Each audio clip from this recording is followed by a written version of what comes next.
of Cultural Olympiad, part of the Olympic Games in London.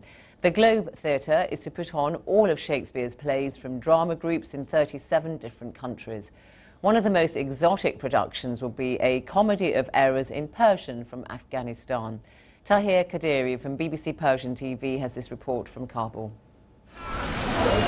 Contemporary Kabul seems a world away from Renaissance England.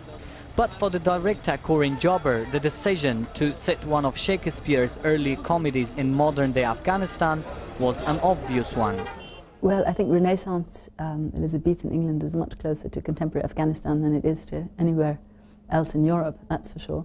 I mean, like Comedy of Errors, I mean, there's extraordinary moments in it where the search for the loved one is compared to the search of a drop of water in the ocean.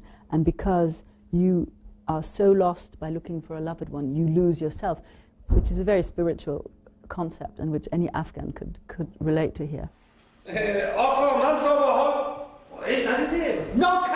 The play has been translated into High Persian, specifically for this production. During the 6-week rehearsal process, the actors will adapt the script to the local Persian dialect spoken in Afghanistan.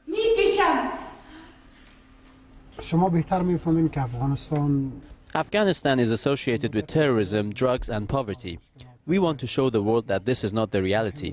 Afghanistan has a rich culture and its people are peaceful. The project is revolutionary. Public performances were forbidden by the Taliban, and many of the actors auditioning have never been to the theatre or read Shakespeare before. It gets more and more and more. One of the main challenges here in Afghanistan is that not everyone understands the concept of theatre. The Afghan National Theatre was destroyed during the Civil War, and for my generation, the theatre is a new phenomenon. The